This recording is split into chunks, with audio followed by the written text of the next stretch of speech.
Hello, welcome to Emotional Badass, where Moxie meets Mindful. I'm your host, Nikki Eisenhower, life coach and psychotherapist. And on today's episode, I'm discussing how we affirm success.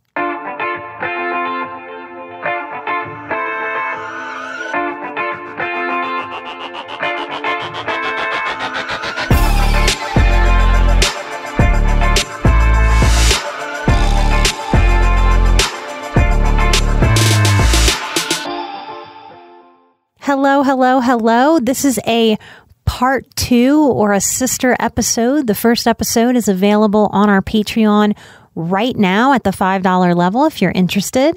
I'm going to talk to you today about manifesting success and affirming ourselves.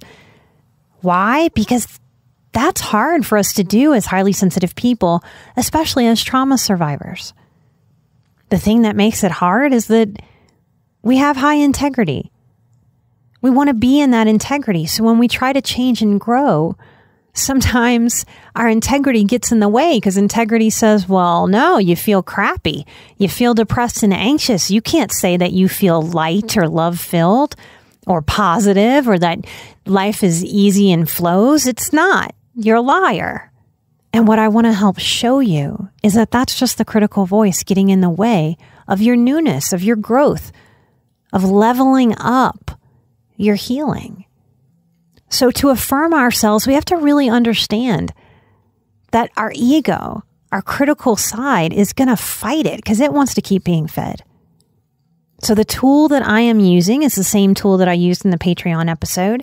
It's from show favorite Deja Druitt, Deja Osborne.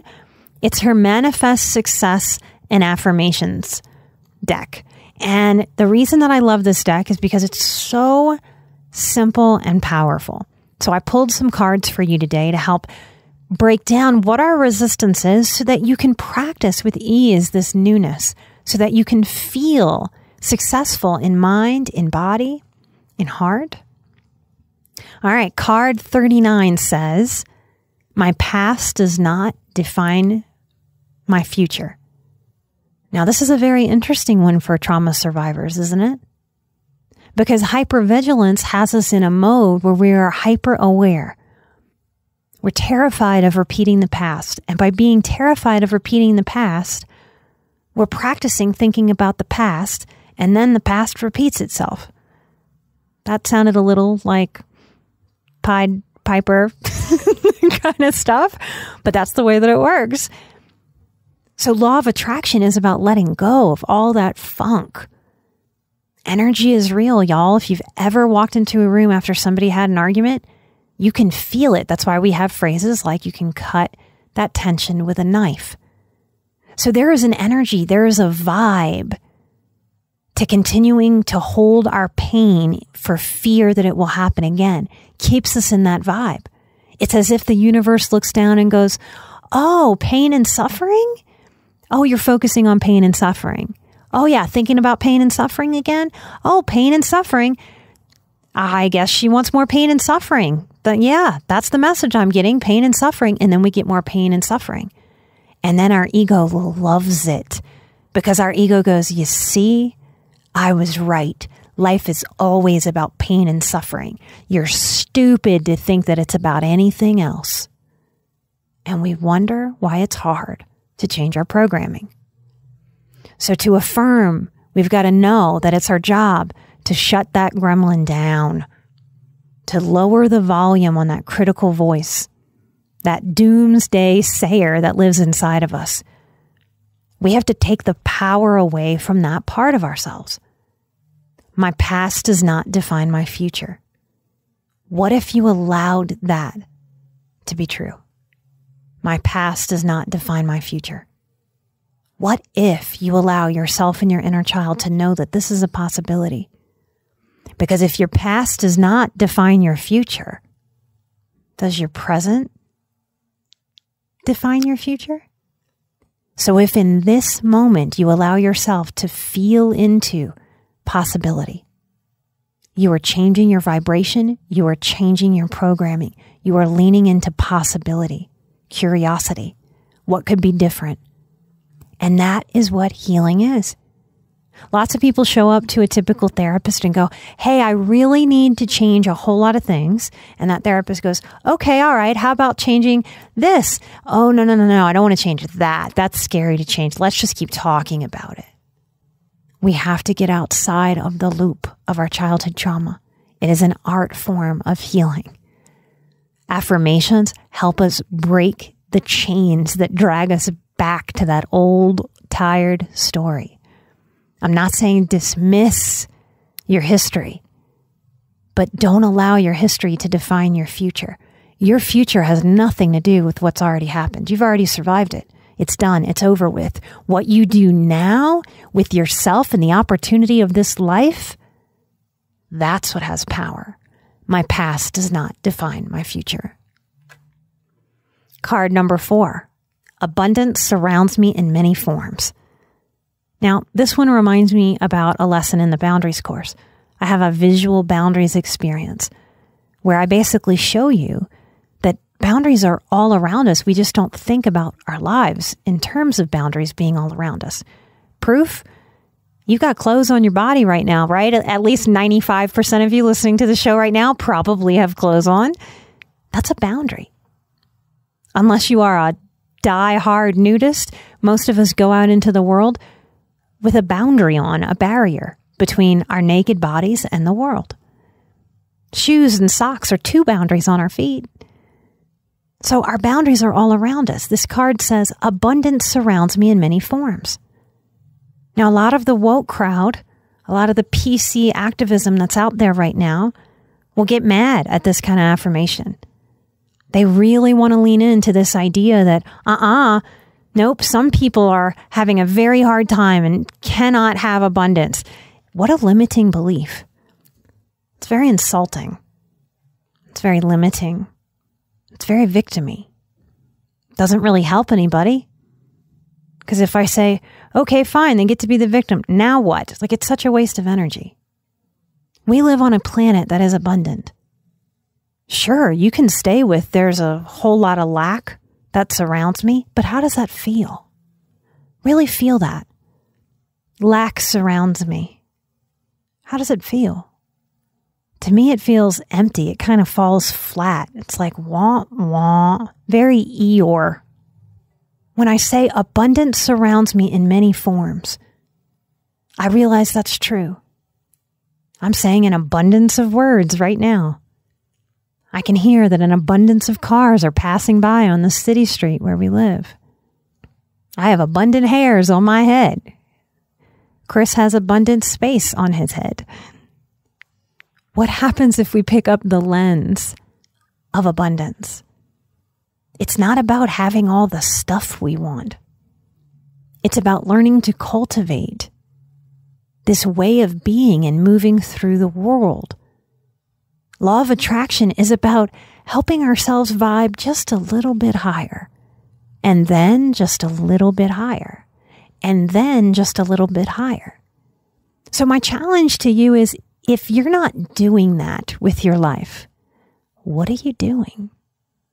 Would it benefit you to give yourself permission to vibe higher, to see the sense of abundance instead of the sense of lack? This is like the old game I Spy that I talk about a lot. You can play I Spy. I spy all the lack. Everyone that's hungry in the world, everyone that's in struggle, I spy lack. Okay? What does that do for you? Does it feel empowered? Does it feel kind of powerless and desperate, like you can't really do much? Okay? What does your sense of lack, seeing all the lack all over the world, what does that do for people that are in hardship? Yeah, I don't think it does anything either. Except if they hear you, they will feel their victimization validated. Okay. We think validation is generally good, right? Yep. Except victim mentality. We want to learn the difference between validating having been victimized versus a victim mentality in development. What happens and how does it feel to embrace the idea abundance surrounds me in many forms? All right. Card number 3. It's the third one in. It's card number 3. I love and respect money. Ooh, this makes a lot of people uncomfortable, right? We're not supposed to love money, says the critical voice. Says the people pleaser that's scared of seeming narcissistic. Arrogant. Ooh, lots of fear. The gremlins really want us to have a resistance to this one. People don't like naming it because there's all kinds of hang-ups about money and abundance and having enough or having a sense of lack. But the truth is that as we heal, we don't just heal in the emotional ways or the mental ways. We heal our lives. As certain areas of our lives get better, we learn how to integrate peace, self-respect, and self-regard a little bit more every day. As we grow our self-worth, do you hear it? Worth. Self-worth. The energy exchange on this planet for services and for goods is money. It's nothing to feel funny about or awkward about or weird about. Money's not just, well, the color of our money is green, color of other people's money is different colors, but it's not just the paper stuff. Money is choice. Money is security. Money contributes to our health care. I love and respect money. As we heal, we also heal and grow financially. It's just one of those things that happens. Because if we're healing and we're respecting ourselves, it all starts to come together. Those of you who spend too much on drinking, too much money, too much time, too much hangover time, too much embarrassment and shame time from the behaviors that happened while you were drinking too much. Do you see how that all connects? That if you love and respect money, you might not spend it on those things. And as you heal and learn different coping strategies that can really work for you, it's natural to drink less. Then you save money there. Then you save embarrassment. You save energy because you don't have to process all the funk, all the missteps that happen while drinking. Then you have a little bit more money for your bank account too, to throw at debt or towards a vacation or towards a massage. What happens if you allow yourself to love and respect money instead of being scared what people will think if you practice living that way? I love and respect money. Now, I don't think it's in this deck, but one of my favorite money affirmations is, the more money I make, the more generous I can be. So there's a lot there with law of attraction and money and making peace with your relationship with money. All right, another card, card 35. It says, my goals are more important than my fears. Ooh, I love this one. It has a picture of a lion on it. My goals are more important than my fears. Really let this one sink in. My goals are more important than my fears. Look back at your life. Were there times when you allowed your fears to be bigger than your goals? Anxiety really wants us to allow fear to be bigger than our goals. When we allow fear to be bigger than our goals, anxiety gets fed. Anxiety becomes a fat little squealy piggy because you're giving all you've got to the fear. This can be a life-changing affirmation. My goals are more important than my fears. My goals are more important than my fears. All right, card number 2. The more I give, the more I receive. See, that might have been a little intuition. I didn't realize I had pulled that one. But the more I give, the more I receive. I kind of said it a little backwards, right? The more money I make, the more generous I can be. But the more that I give, the more that I receive. There really is a give and take with energy, even with money. We work, we make money, we spend money. Money comes in, money goes out. The more that I give, the more I receive. Maybe part of healing is that we're learning more of the natural yin and yang of things than the sort of forceful way things should be that dysfunction teaches. It's just not true. There's a lot of yin and yang, a lot of balance within life. This is one that's about comparison. Now, many of you compare, gosh, especially in this day and age of social media and filters. We're actually working on a digital detox for you guys. Pay attention to that. That'll be out in 2022. This one says, what others can achieve, I can too. Now, I grew up with people that if anybody else had something good happen for them, they did not know how to celebrate that. They took a real, how dare good things happen in their life, which is a real way to play the victim. If other people have good things happen and you feel a little jealous, you are in victim mentality. And it's okay if you feel that right now. Many of us are taught that that's the way to be. Many of us are raised by people that do that. Especially if we're empaths, we're spongy. We would have sponged that up very naturally. These are muscles that we develop in healing. We no longer have to feel low vibe, jealous, or coveting of somebody else's success. It is such a big life-changing turnaround to be able to see somebody else get some kind of big win and be able to stand in your integrity, respect of their win, their humanity, and yourself and say, congratulations. And to know internally, the fact that you can achieve that gives me permission that I can too. What others can achieve, I can too. That's how we use the fact that we are naturally going to observe other people, what they're doing, what they're not doing, what's happening to them, what's not. As highly observant people, we're going to see all of that. We got to learn what to do with that. It is an awful way to get through this life if every time you see somebody else have a win, you feel shitty. We can do so much better than that in this one precious life. What others can achieve, I can too.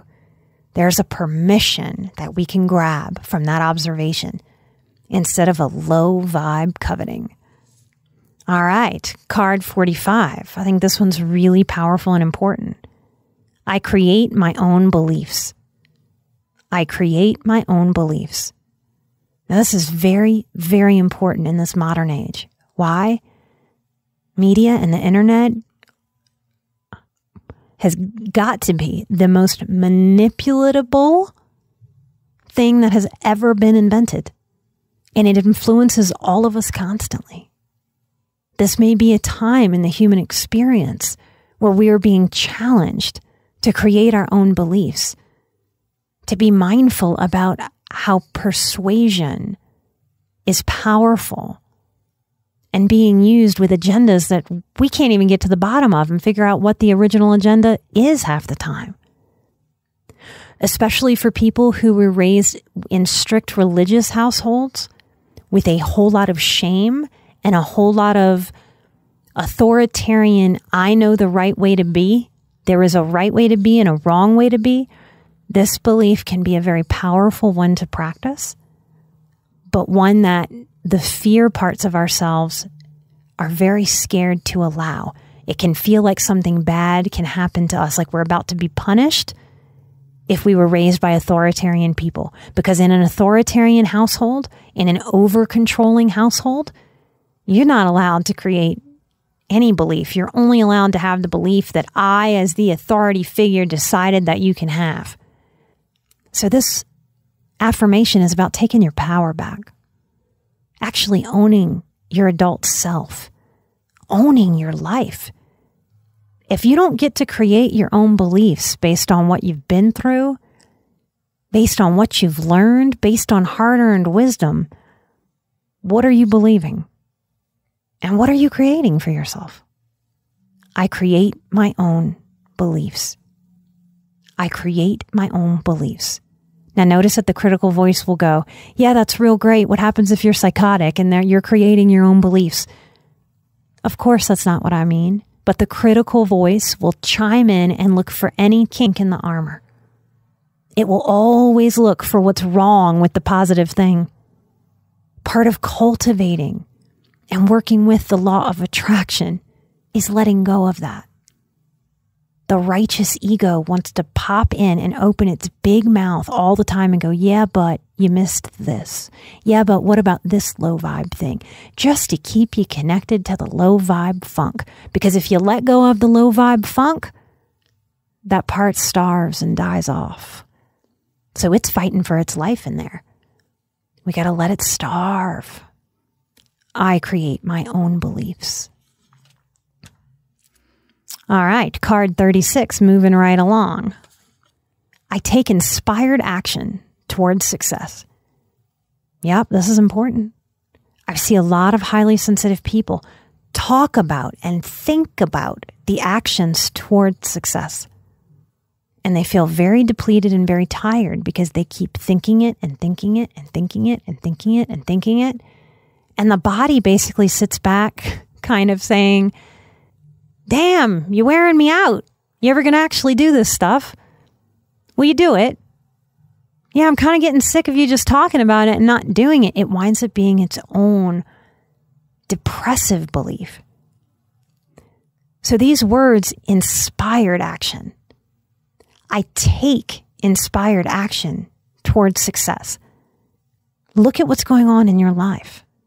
How could you take inspired action today? It doesn't have to be a giant thing. It doesn't mean enrolling in a master's program this moment. Could you sit down to meditate? Could you take inspired action there? Like, yeah, this is going to be good. Instead of coming to it with dread, dragging, I have to do this, kind of energy. What happens if you take inspired action towards success? What's the next chore that your life is asking you to do? Is it sweeping? Is it vacuuming? Is it unloading the dishwasher? Is it giving the dog a bath? Is it cutting the grass? What is it? You could do that, kind of dragging yourself through, feeling low vibe. What if you made the decision to take inspired action? What if when you practice that with the tiny things like vacuuming, what if that can build your muscles with taking inspired action towards success so much that then you can take that inspired action towards the bigger things, the bigger changes, with a whole lot more self-support. This affirmation is also a fortification against victim mentality. Victim mentality never, ever, ever, ever, ever takes inspired action towards success. If it takes action, it takes woe is me, poor me, pity me kind of action, and just feels funky. What happens if you allow yourself to practice, to believe, to say, I take inspired action towards success? All right, I have two more for you. Card 26. And this deck again is Manifest Success Affirmations from Deja Druitt. This card says, everything is happening for me. Now, this is a pretty big one. Victim mentality says everything is happening to me, which really, when we sink into it, feels like the world is against me. These forces out there are coming at me. And man, did I feel that for a long time. I reinforced that everything was happening to me for so long. And all it did was make me feel like more and more and more stuff was happening to me. There was a pile-on effect. If I could go back to my younger self, I would very much coach her to lean into everything is happening for me. It's happening to help me see exactly where my growth edge is. It's trying to show me that I can say, yes, I'm here for this, or no, I'm not here for this, or something in between the yes and the no. Everything is happening for me, allows me to learn, to grow, to expand, to be curious. Everything is happening to me, wants to send me to bed and pull the covers over my head and hide. Everything is happening to me, had me drinking too much when I was younger. Everything is happening for me, has me wanting to take the very best care of my mind and my body to live a long, healthy life. Everything is happening for me. It's not just a statement, it is a lifestyle. It is a wellness strategy. It is a way of being in the world. Even Gusto's cancer. That's just the most recent kind of big deal thing that's happened for me. Everything is happening for me. That showed me that I can handle the unexpected like that with more emotional stability than ever before in my life. Everything is happening for me. It reminded me that beings and creatures, we are resilient, that our life force is strong. It showed me that I have help. It also showed me that I have financial security, and I've worked very hard in my life to get there. It really struck me that at any other time in my life, I would not have been able to afford his treatments. This is a way of being and a choice to look through the lens of everything is happening for me, not to me. And the very last one that I want to share with you is card 38. I am unique and only I can do what I do. That is so very true. It is not just true of me in this microphone. It is true of you. Absolutely no one else can be you. You have a unique perspective. You have a unique eye. You have a unique ear that hears things like nobody else does. If you're an artist, nobody can do what you do. The way that you laugh and chuckle, I am unique and only I can do what I do. Think about the ways that are unique to who you are. The way you hug, even the way you arrange a table, the way you interact with a new baby when you meet a baby, the way that dogs or cats respond to you, your perspective, your quirks. I am unique and only I can do what I do. I hope there's something in this episode that helps you see yourself, that helps you hold space for yourself as you walk the seeker's path. There's no way any of you are into my show if you're not a seeker. We seek expansion. We seek knowledge. We've been hungry for it since we were kids, and we are living at an age where technology allows us to connect in ways that humans have never before been able to connect and share. Thank you for continuing to listen to the show. Thank you for all that all of you do to spread this show all across the world. And I want to thank those of you who spend your hard-earned time to get on iTunes, to go through the process to figure out how to write us a 5-star review. It really helps to work that funky iTunes algorithm that's a bit mysterious. When you do that, you're really helping the show get suggested to other people.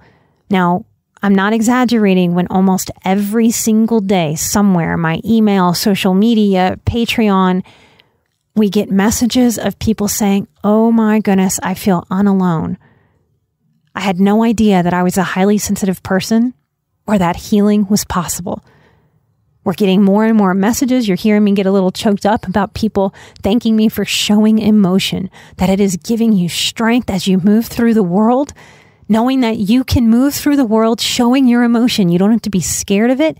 You don't have to smush it down. You don't have to be ashamed. You don't have to accept teasing when people tease you for being tender. You can show up as you are. What was that last affirmation? I am unique and only I can do what I can do. I'm an emotional badass. You're an emotional badass. And together we are where Moxie meets mindful. Light and love, and I will see you right here next time. Bye-bye.